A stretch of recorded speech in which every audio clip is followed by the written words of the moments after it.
I love it though. I love it. Oh man, I wish. God, let me think.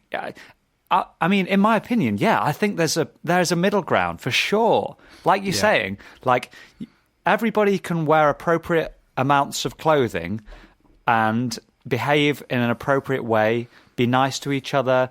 Don't spit in the street. Don't eat a Chinese takeaway on the bus. Like, don't listen to loud music. Make sure you've, groomed yourself well. Speak to each other with respect. But also, there's no room, you don't need to be homophobic. You don't need to be racist. You don't need to be sexist. You can be we can have these norms that everybody abides by, and it's just like a given that you don't spit your chewing gum on the street, or you don't do this or that, or, you don't. Like, people cut their toenails on the bus nowadays. I am not kidding. I'm not even joking. And that's just, imagine that in the 50s. Imagine somebody getting some clippers out and cutting their toenails on the bus or the tube or something. That is insane. That would be front page news. Mm-hmm. Or they'd be immediately thrown in an insane asylum, because that's just ridiculous. But that's a normal thing. I was speaking to a couple of people about this the other day, and they have both had experiences where somebody was cutting toenails on a public transport. Things like that, and that's a very specific example. But something like that, nobody would say anything on a bus nowadays, really, would they? No. Like, you'd have to be a brave person to stand up and say, "What the hell are you doing? Put your effing scissors back in your pocket. Stop cutting your toenails on the bus." So I think there is a world where we can all agree on this sort of incredible stuff. That's out of bounds, right? But also be nice to each other. Whether you want to be, straight or homosexual is absolutely fine. Like, that's not a thing. Like, I don't think the two go hand in hand. I don't think sort of strict rules, respect, dressing up nicely for certain occasions, having an appropriate amount of clothes on. I mean, I sound like a bloody old man, but like sometimes I'm like, I walk along the street like, what the hell are you doing? Like that you need more clothes. You need more clothing on your body. That's just not acceptable in society. I know you think you're expressing yourself, but you are. To me, that's wrong. You shouldn't do that. I mean, I believe in free liberties. So at the moment, it's legal. As long as it's legal, you should be allowed to do it. But I also don't. I don't like it, and I have my right to say I don't like that. I don't think that's good. So this is what I wanted. This is what I wanted to dig into. Like, so let's say that we've got the idea of clothing and sort of being appropriately dressed in public. Yeah. So there's obviously a lot of people that would say that you judging someone for what they wear is inherently a bad thing. But in my mind, I'm kind of like, no, because our judgment is what informs society as a whole as what the norms are. And there has to be some, like, there has to be like a limit, right? Where we all agree, like, this is enough clothing and this isn't. Yeah. And because we can all agree there is such a thing as too little clothing. Like, being fully naked on the high street is probably too little. Okay, and then what do you mean probably? Yeah, definitely too little. That's too little, right? So this is what I mean. Like, there is a line there that we can all like get behind, but like back in the day, it was just inherent, whereas now it's not. So I'm like, and religion unfortunately doesn't seem to be attracting the youngins anymore. Like, no one goes to church, nobody goes to the mosque, or well, actually quite a lot of people go to the mosque, but even that's going down. Synagogues, that kind of stuff. Yeah. Attendance is going down and down and down. So what I've just been trying to think recently, especially today, but this has been a thought I've had for a little while, is like, what would replace religion? Because at the moment, things like there's too many small things that are replacing it. Like, Marxism is taking a load of people. Right wing and neo-Nazis is taking a lot of people. Left-wing Antifa is taking a lot of people. There's these ideologies that are very religious in the way they work that are sort of like replacing it. Yeah. And they're essentially the same as strict religion, but without the religious part, without a god. They're just like the same sort of strict rules and in some cases aggression, but without a god behind it. Yeah, for sure. Oh God. I mean, again, if I knew, I'd probably be a millionaire. There was an answer to that. Yeah. political parties would be funding me, not the other way around. But so I know, man. It's such an interesting. This goes to my sort of view that we've got to a point now where governing too many people is a problem. Yeah. We need to reduce the amount that a single government has control over. So you mean Sorry. No. Yeah. So I'll just quickly explain it. So, for example, in the UK, Boris, or the current sitting parliament, would have its own sort of almost American-style federal power, and then maybe the counties would have an increased role, and then even the sort of boroughs within those counties would have an increased role, right? In terms of what they control and what the people within them are subject to. Yeah, interesting. That's a really interesting point, because the counties have sort of lost their importance nowadays, haven't they? They used to be super important, but now, unless you're talking about cricket, like, they don't matter, really, do they? Exactly, yeah. And for a lot of people, even that doesn't matter. Yeah. What? There are people that don't follow first-class four-day cricket. Oh, Jesus. I'd love to see that. I'd love to see that. I think that's very important. And I think you would also get a sort of resurgence in people with different views and different ways of life, sort of moving to different counties. Yes. Not a sort of mass exodus, but you would get a lot of people. You know, it works on a very small scale at the moment. You often get a lot of left-wing thinking people, like they all want to move to either Brighton or Bristol. Like, that's that's what they all want to do. Fair enough. And then you get a lot of sort of right-wing people wanting to move to Oxfordshire, and they just or Somerset or something, which is cool. But I think it could be like, if the counties had different laws or like rules or I don't know what you call them, but if they had that sort of thing, I think you'd get those places thriving even more than they do at the moment.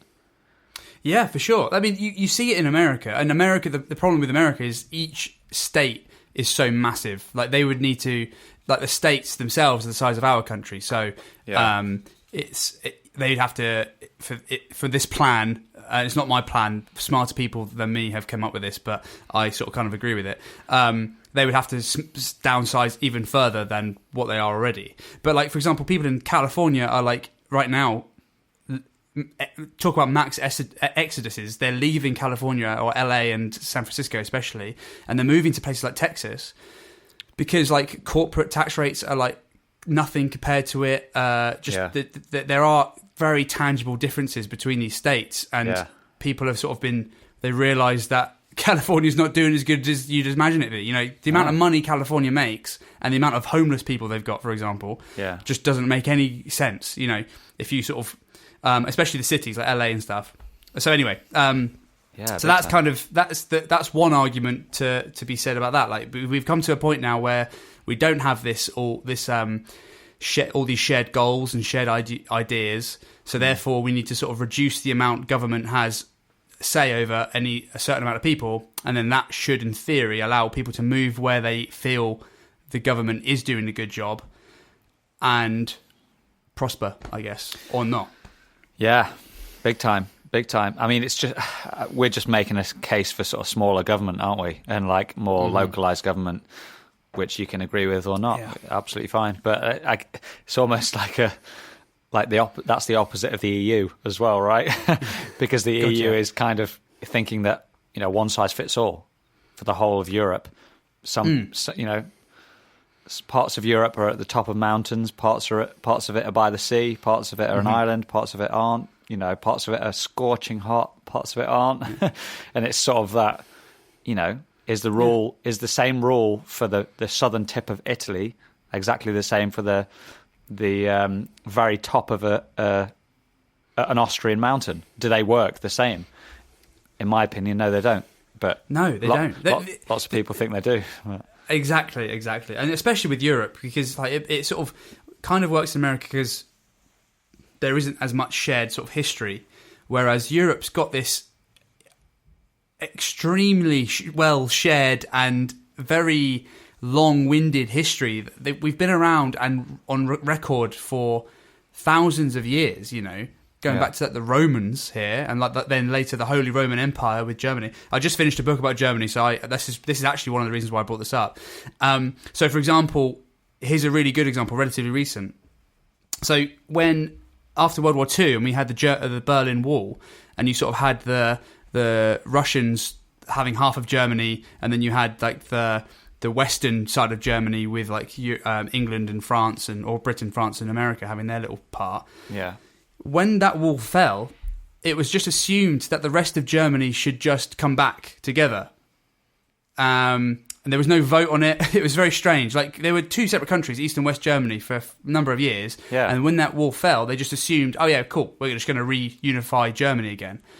But the problem is, like, this eastern side of Germany was what used to be Prussia, effectively, had a very different ideology to the western part of Germany. Almost to the point where they're like two separate countries. Just one was very East-focused, very Russian-focused, and one was very West-focused and sort of Americanized. And it was, and for years, Germany's still dealing with it now. I've just finished a book on this, and it's very interesting because I didn't know much. I don't know much about it, but this is a good starter.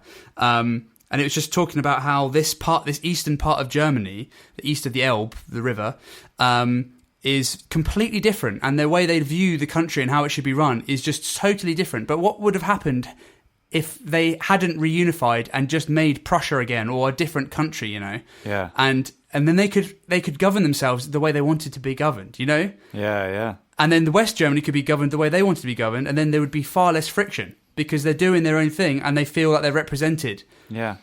And now upscale that between like however many countries in the EU now. Before is it like 27? God, I've forgotten now. 27 after we go. So were we the 28th? God, I don't know. I think that sounds right. It's about that, though, isn't it? About 27. Yeah. Yeah. So upscale that for that many countries is basically the upshot there. I mean, even bloody, Cumbria versus Kent. Yes. Like, that's ridiculous. Even within Britain. It's crazy. Exactly. The Welsh and the English, like we were hearing last week. The Scottish and the English. The Cornish. Anyone in the English, basically. Yeah. Exactly. So it's for me, it's like it's almost self-evident that you get too many people together, you've got to reduce the amount that a federalized government has control, and you've got to increase the amount the local government has, and then you'll keep more people happy for longer. I'm going to throw a spanner in the works. I'm going to be devil's advocate. Please do. How small do we get before we've got this ridiculous amount of rules, and you can't drive and see your nan without being in a different state, under a different set of rules? Physically, how small do we go? Yeah, so that's a very good point. So obviously, you do need the federalized government in some degree. So that, like in America, you do need the federal government within the states to set the sort of the ground rules, I suppose. The argument is how much power they have or not. Obviously, that would be above my pay grade, I guess. But I there would be things like freedom of movement within a country, or I don't know, easier like visas or whatever. Like if you're going into countries or whatever like that, and there'd still be a sovereign border of the country. It wouldn't. When I'm saying take power away from the federalized government, I'm not saying that give them nothing at all. It's still a country in itself. It just means that your county or the mayor of your town or whatever can decide possibly your tax rates within the city, or maybe not the city, but the county. That's what I'm talking about. In terms of size, I don't know, but I bet you there are scientists out there that are determining sort of the